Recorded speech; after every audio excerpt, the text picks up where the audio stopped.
So welcome back for the reliability of the scriptures, lesson 11. Tonight we're going to go through talking about the United Monarchy and even get into some things about Joshua and the conquest. But first we'll do a little bit of review.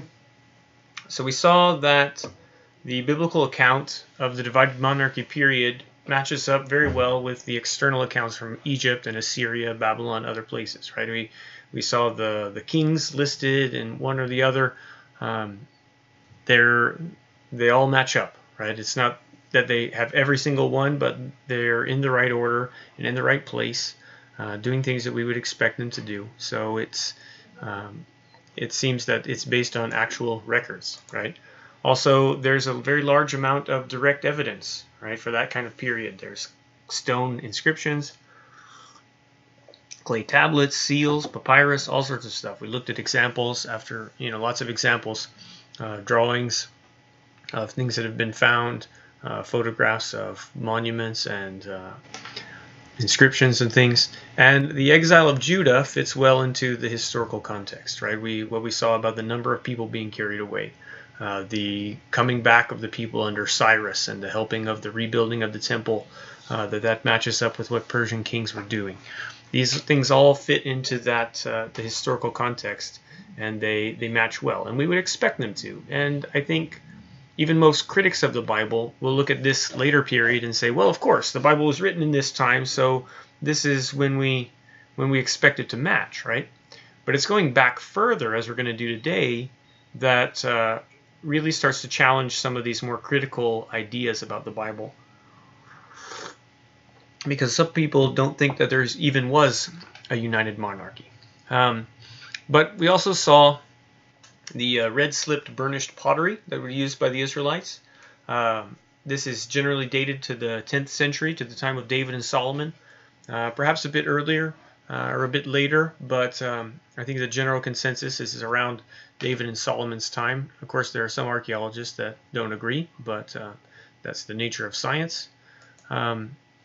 And so we talked about mini empires, right, that were occurring between Mesopotamia and Egypt, right? The fall of the Mesopotamian and Egyptian empires led to this kind of power vacuum in the region, right? All the way from the Negev in southern Judah, all the way up to Asia Minor, where the Hittites were before, was open to be basically conquered or controlled by smaller kings, right? And so we had the great kings up in the north for a few hundred years. Then we get guys like David and Solomon. We get guys like Hadadezer and the kings up in Aram and Damascus that all have these kind of mini empires. And this was really the only period in history where that could exist.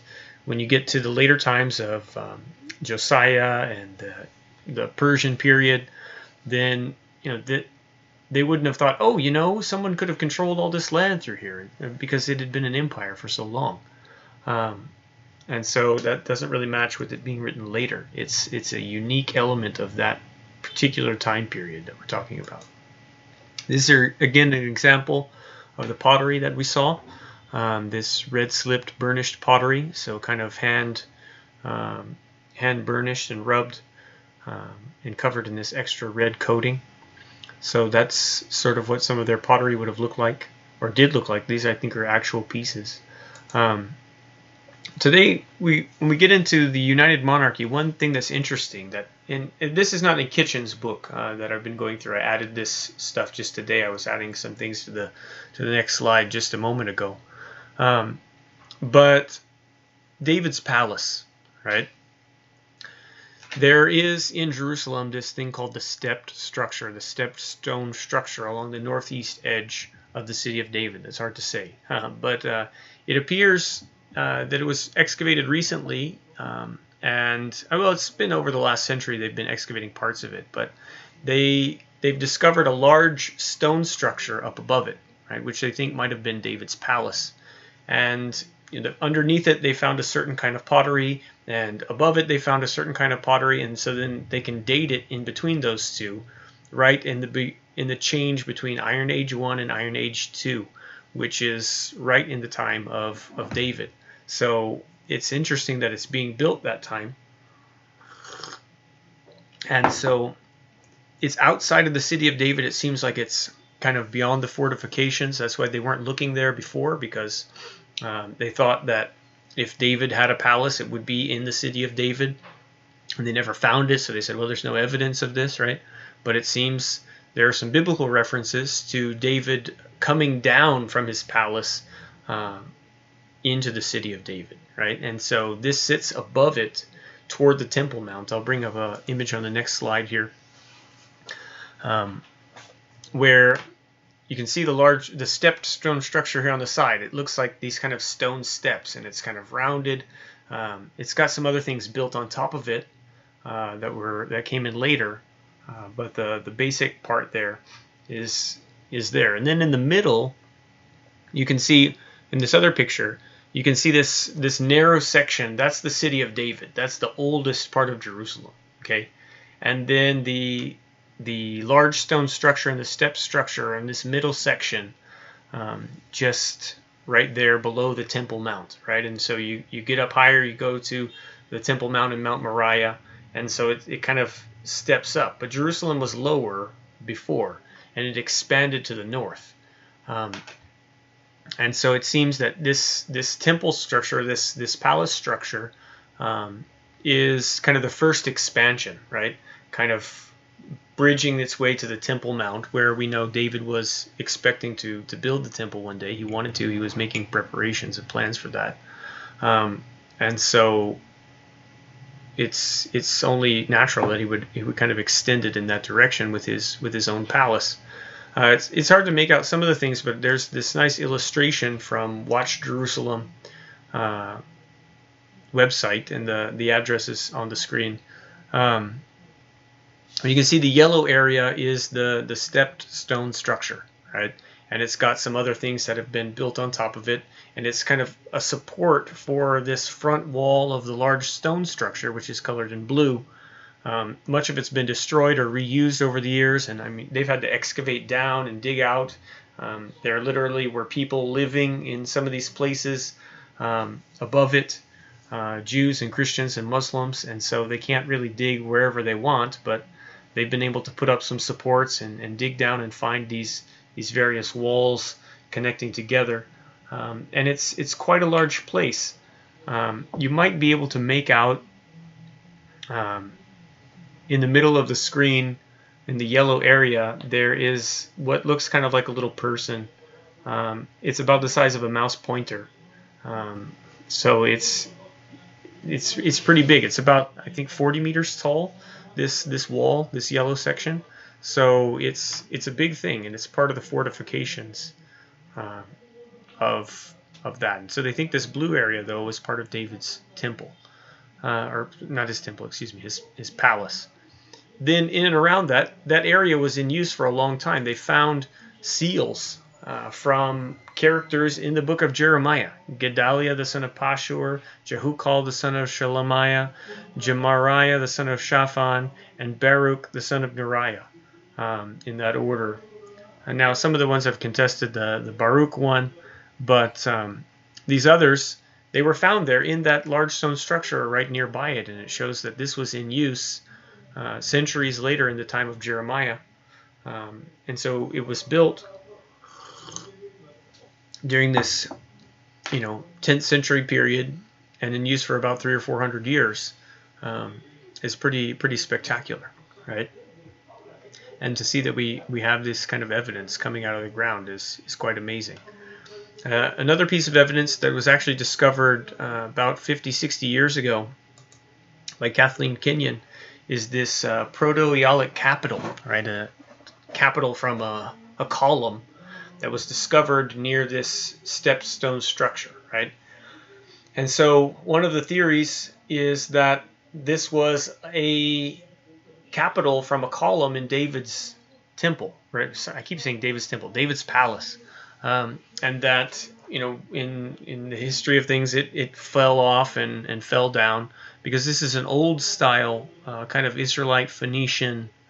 Kind of the dual palm branches is the kind of motif of this kind of capital, and so it would have suited the time period of the 10th century and David, and also remember Hiram, the king of Tyre, which is in Phoenicia, came down and helped him to build his palace, helped Solomon to build the temple. So it all fits together with the story of the Bible and gives us this amazing picture. Now again, not everyone believes that this is the palace of David, but it's pretty spectacular to see it and to think about how it could be, and combine that with some of the other evidences that we've seen with the pottery and with inscriptions about the house of David, just about a century and a half after this, showing that there was a dynasty, central to Jerusalem, and all this. It really existed historically. So moving on from this palace of David, we talk about the temple, right? Unfortunately, there is no physical trace of the first temple of Solomon that's ever been found, right? We have the big Temple Mount. There's a mosque there now that's been there since about 700 and I don't remember the date exactly, 716 or 719, I think. So 1,300 years the Dome of the Rock has been there. But there was the Herodian temple. Well, actually, before that, there was kind of nothing. There was some things. The Jews had been kicked out. The second temple was destroyed, or the Herod's temple was destroyed in AD 70. But if we go back to Solomon's original temple, all of Jerusalem's official buildings were destroyed in 586 by Babylon, by Nebuchadnezzar's army coming in. And so nothing's left. It's been rebuilt. Something was rebuilt in its place, and other things are there. The walls that we see now, Herod had expanded them. There's probably some Byzantine and some Turkish architecture that happened after that. Lots of things have been built in and around Jerusalem, so sometimes it's hard to get in there. And, that Temple Mount is kind of the most holy site for Jerusalem, maybe the second most holy site for Islam in the whole world. So you're not going to be able to get in there and start digging around. It's just not going to happen. I mean, there are some archaeologists that would like to be able to get in there, but it's not likely to happen anytime soon. And again, it's all been rebuilt. We talked about this, sometimes when they build and it gets torn down, they'll reuse some of the old material to build the next part, reusing stones and things get shifted. So it's hard to tell exactly what was there before. The Romans, again, completely destroyed Herod's temple. Byzantine and Muslim construction since then have destroyed even more evidence. So it's practically impossible, right, to have an archaeological dig on the Temple Mount right now. Again, for religious reasons, but also political ones, right? The Jews and the Arabs, the Israelis and the Palestinians are, in a conflict over that area. Jerusalem was basically split in half. It's really hard to do anything in that area. And so, we shouldn't expect to have found anything, right, of this first temple that's literally 3,000 years old at this point, right? This is not some just open area where anybody can go in and dig and find whatever they want. It's a really complicated situation there, especially since the end of World War II and the creation of the nation of Israel. But if we go back and we talk about what Solomon's temple looked like and what it was, different people have made different models of it based on the description in the Bible. We don't have maybe a full description, blueprints or anything. We just have some kind of outer dimensions and a few statements. So some things are a little open to interpretation, but here's two possible ones. One being more square and the other being rounded on the top. I don't know. This one, second one's kind of covered all over with gold. That's not exactly the description we have of the outside. The inside was covered with gold, but the outside was stone and wood. So there were 3 level storerooms around the outside of it. It measured 60 cubits long, 20 cubits wide, and 30 cubits high. So a cubit is about half a meter. So then that's 30 cubits long, 10 cubits wide, and 15 cubits high. There were altars and basins all around it. There was a big sea that held all this water, a bit large altar, and then smaller basins for washing things. There would have been, people going around there, Levites and priests in this great courtyard area. On the inside, someone has made a model based on the description, and here's a picture of it. Imagine this tiny model, but everything is covered with gold, right? Now here, there's no curtain. In the actual temple, there would be a curtain blocking the view into the holy place, and also the Ark of the Covenant would be facing the other direction because the poles actually extended out past the curtain. But according to the scripture, but man, gold everywhere inside, right? And some people say, well, that's not realistic, right? Well, if we look back at other temples of that time, it happened, right? People did things like that. And if Solomon is as wealthy as the Bible says, and as indirect evidence would imply, it's not surprising, right?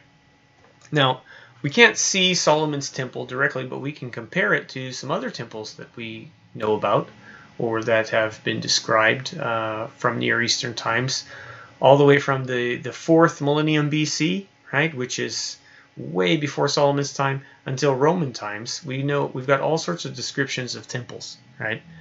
And Solomon's temple has kind of this 3-part structure, right? So there's a porch in the front. It may or may not have columns. Solomon's temple had 2 giant columns, though it's not clear if they actually supported anything or if they were just freestanding.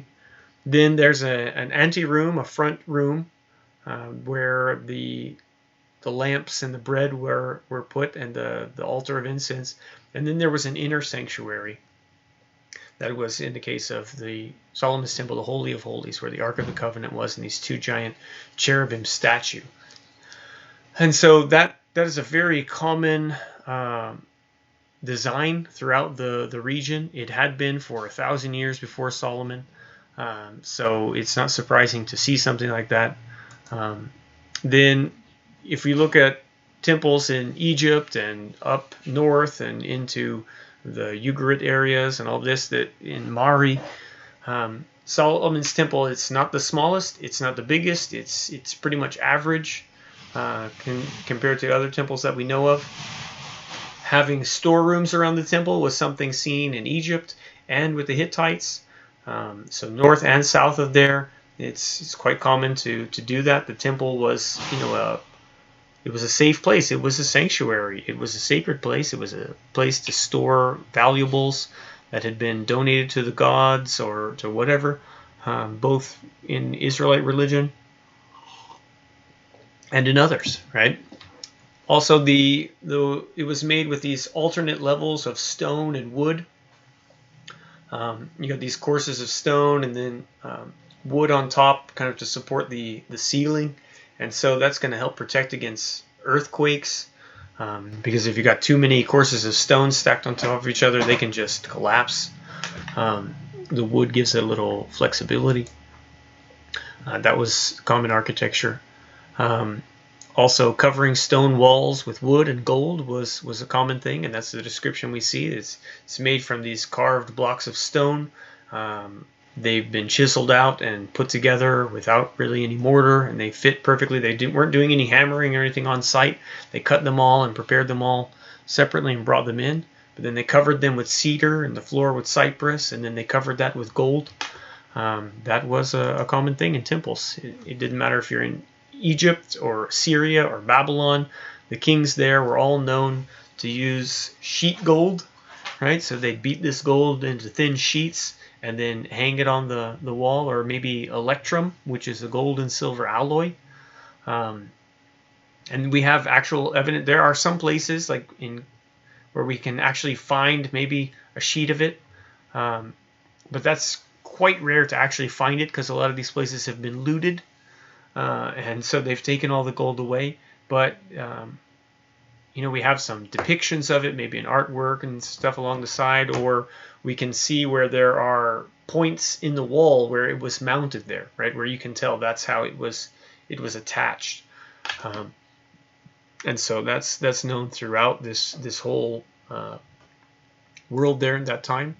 And so with those things, it's very clear that Solomon's palace, or I'm doing it the other way around, Solomon's temple is very much grounded in the historical reality of the time, right? It's not some fanciful, imaginary thing that's just this legendary building. No, it matches. It's very similar in grandeur to a lot of other temples that were built at that time in a lot of the rest of the world.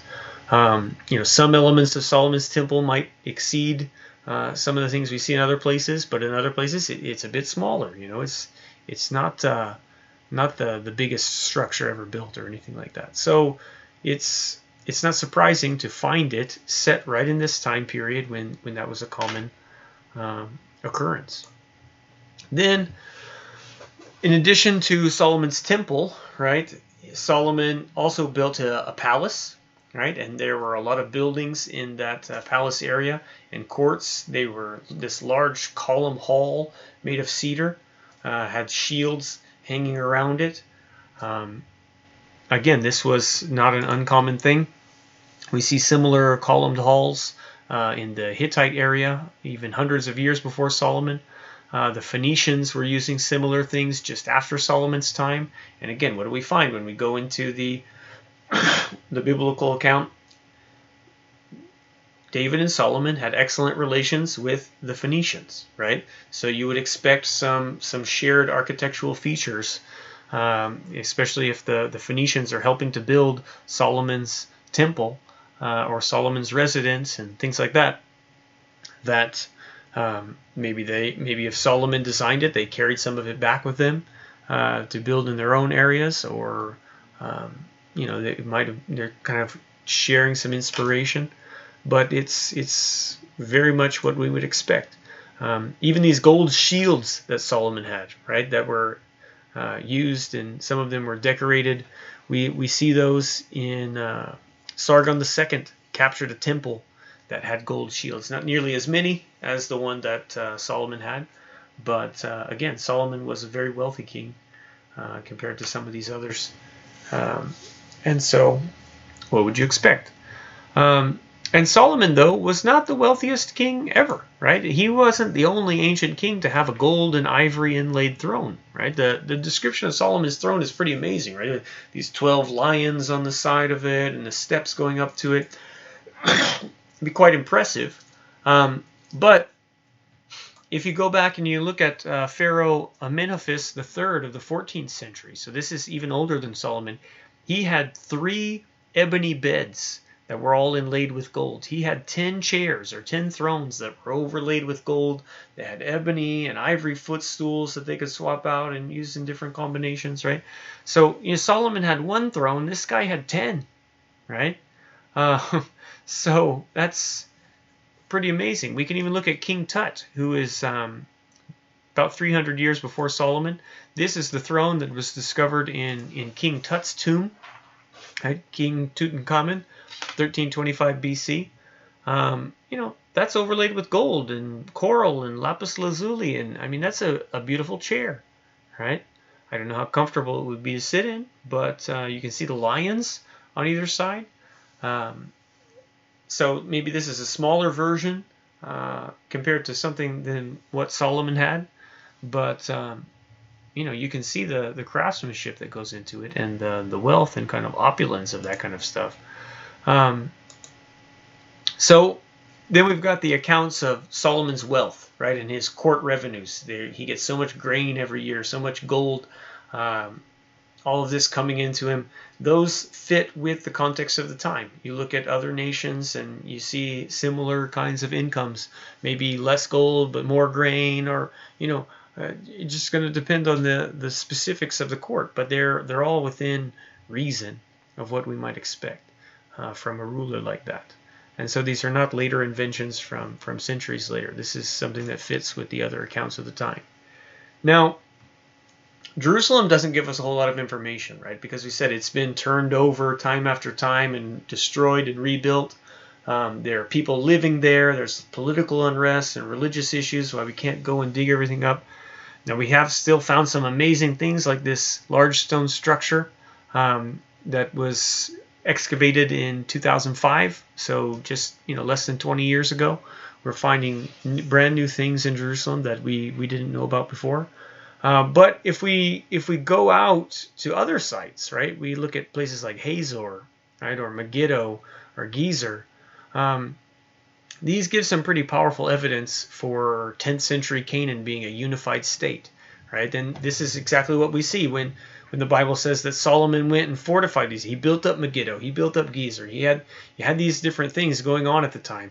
And when we look at the archaeology and the excavations there, right, we find the same kind of construction in these 2 or 3 different cities, right? The same kind of gates being found there, right? This same kind of fortifications.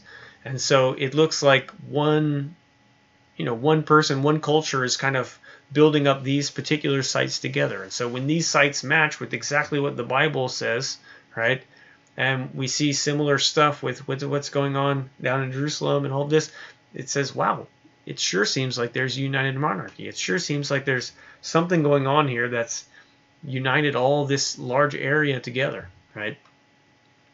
And some powerful ruler in that time period. Then, if we go on ahead to Joshua and the conquest, now we're going ahead, but we're going back. Remember, we're going back in time. So we don't have any archaeological records that are going to tell us exactly when Israel came into Canaan, right, or when it became its own nation, right? We don't have anything like that. But what we do have is this Merimta stele. It is made in 1208 BC. So this is about 200 years before David. This would be right in the middle of the time of the Judges. And this is the oldest reference to a people called Israel in the land of Canaan. Right? So Merimta was a Egyptian, had come up and had some interactions with the land of people in Canaan, and found these Israelites there. Right? So to what extent have they spread out through all the land? We're not quite sure. How much do they control? Again, that's not clear from this. How long have they been there? We don't know. Could be 50 years, could be 200 years, right? Either one of those would match with the record here. But this is the oldest reference that we have. So Israel has to be there at this time. It can't be something that comes in later than that, as some people have liked to indicate. Now, there are some difficulties, right, in the story of Joshua and the conquest. And most of the difficulties that come between the Bible and archaeology is when scholars think they know what the Bible says, right? And they don't look at what the Bible actually says, right? And this is the interesting thing about archaeology. And like I mentioned before, when they discovered in the biblical account where it says that David came down from his palace to the city of David, right? Well, the Bible is very specific a lot of times about the going ups and going downs, right? Going up to Jerusalem, going down from Jerusalem, those kinds of things, right? That you can actually know the elevation of what's going on, right? So if we take that as meaning what it actually says, then, well, maybe we should look above the city of David. And lo and behold, we find this massive structure that's from just the right period that seems to be, could be David's palace. It seems to be an official building, a public building of some kind, from some of the seals and things that were found in it later. So it's important to see what the Bible actually says, not just think, oh, I bet David's was in the city somewhere. Well, that's not what the Bible actually says. With Joshua and the conquest, this is really where it comes through, because people really misunderstand the story of Joshua, right? And we've got conquest in quotes here because it wasn't nearly as much of a conquest as some people like to think of it, right?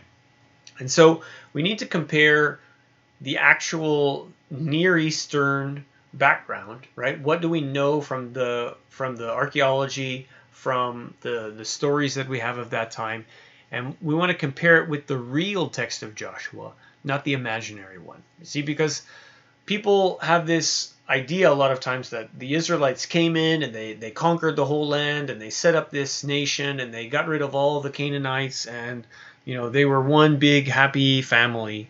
But that's not what Joshua and Judges says at all, right? And we'll go through some of the details as we go. So Joshua 4:19, the Israelites cross over.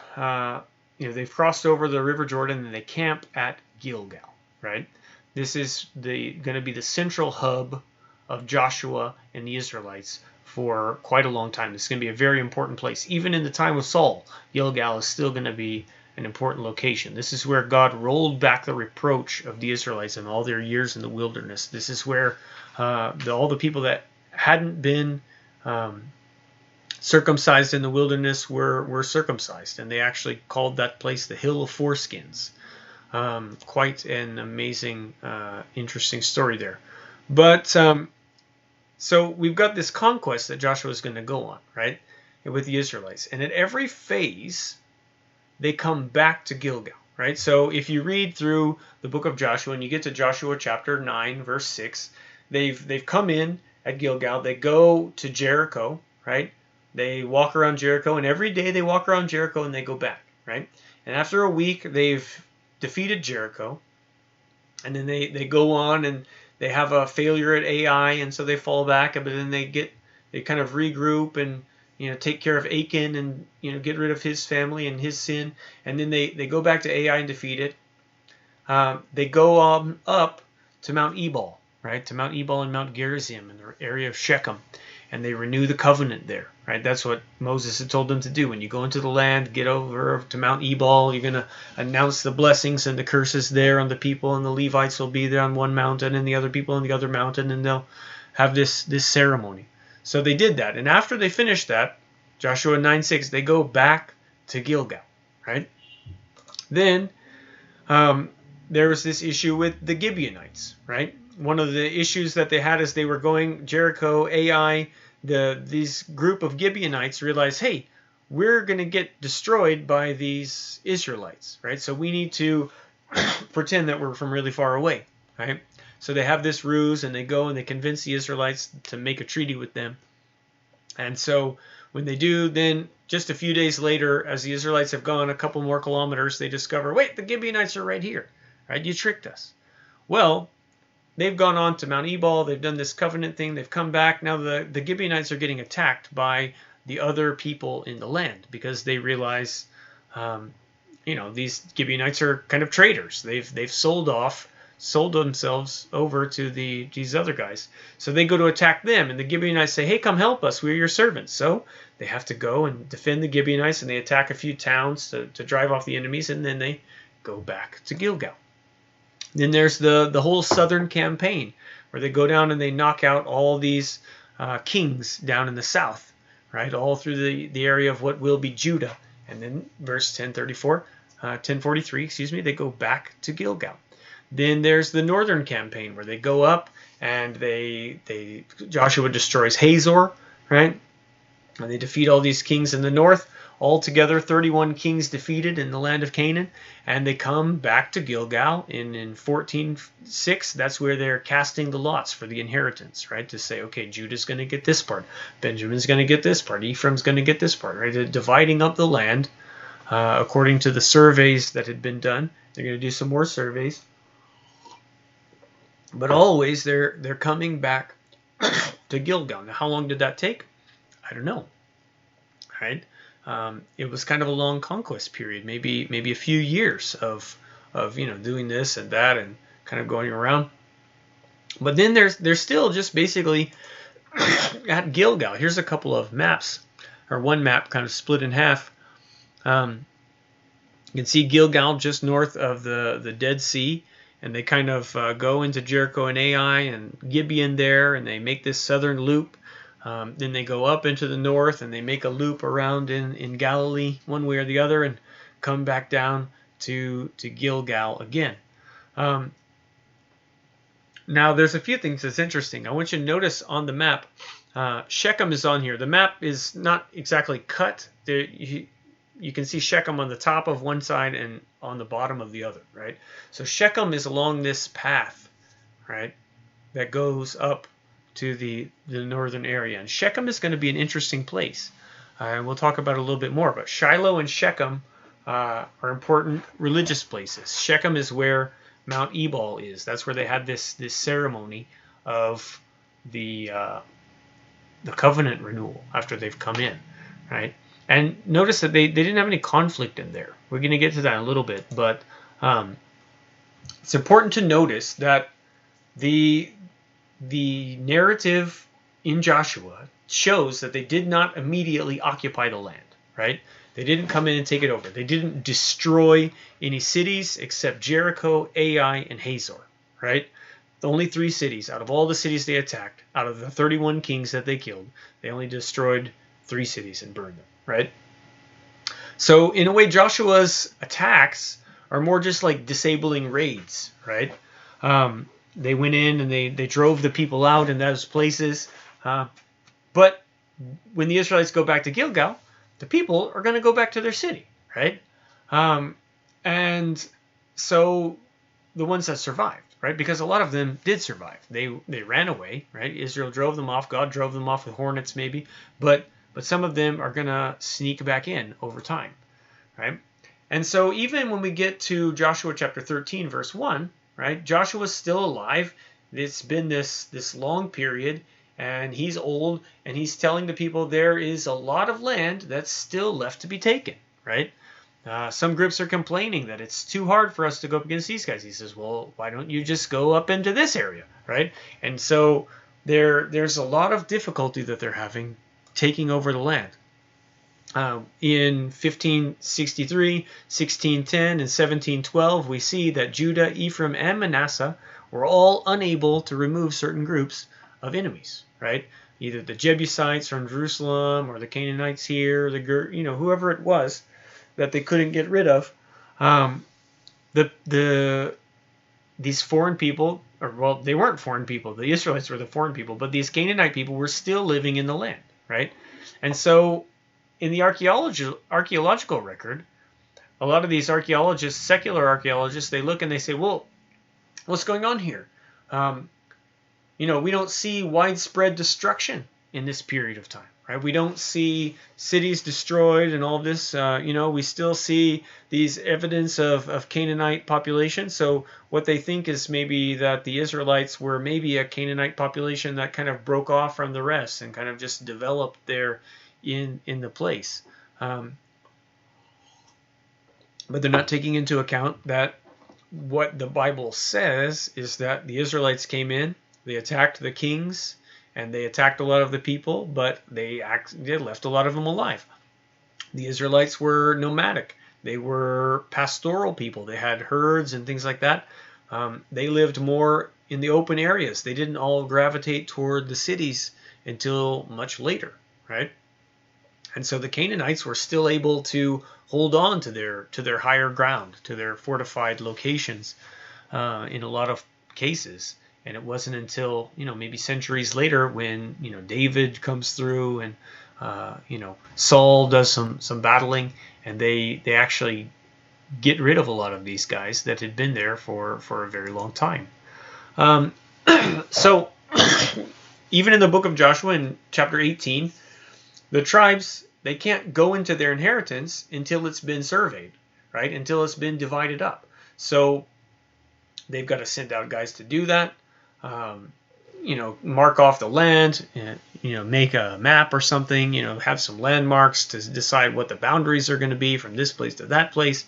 And then they go back to Gilgal, and again, they determine the lots. And then, okay, now we finally know where we're supposed to stay, right? But then this is chapter 18 of Joshua. So years and years have passed from the beginning of the conquest, and there are whole tribes that haven't even moved into their place. They're still down in Gilgal. And again, even when we get into Judges chapter 1, there's large groups of enemies left behind, right? And not removed until long after Joshua, right? All through the period, what do we see? The book of Judges, there's all these different people: Canaanites, Philistines, Moabites, Midianites, Jebusites, all these different people groups are still all over the place, enemies of Israel.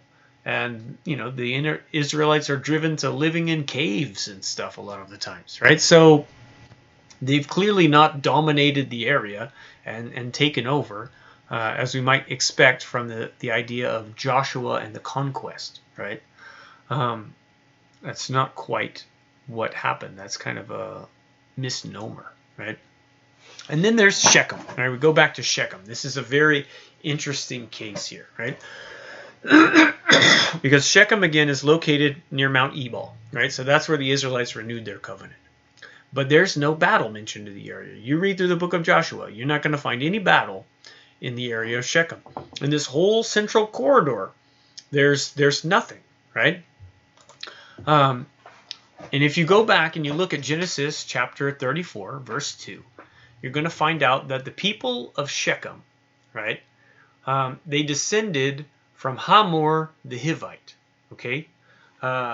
So there's Hamor and his son Shechem, right? And that's the story with Dinah and Jacob moving in there, and the Simeon and Levi killing the men of the town, right? But then, Jacob's upset because, there might be other relatives, there's other people that might unite against them, right? So Hamor the Hivite, that's in Shechem. But if you read Joshua chapter 11, verse 9, right, where the Gibeonites make a treaty, right, these are Hivites that live in Gibeon, right?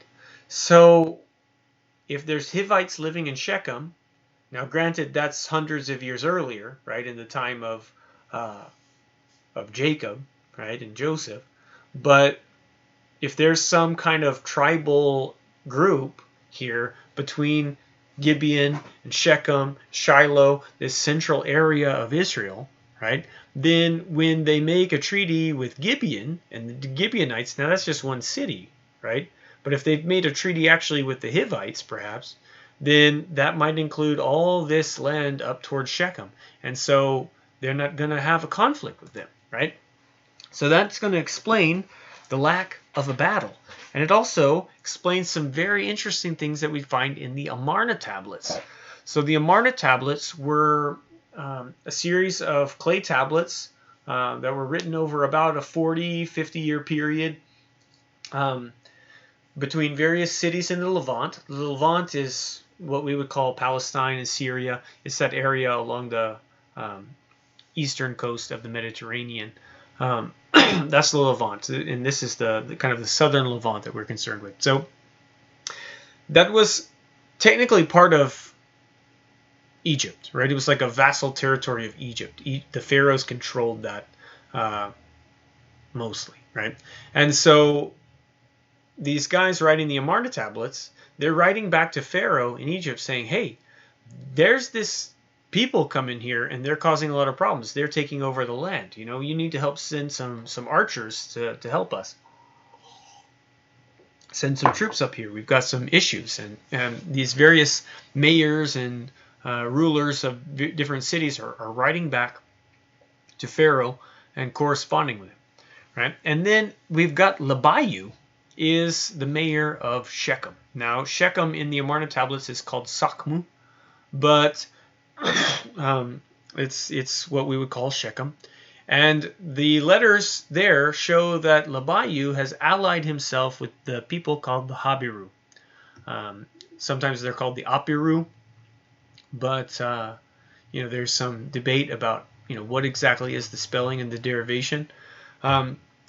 But Habiru, right? Sometimes Apiru it's the same consonants as Hebrew, right?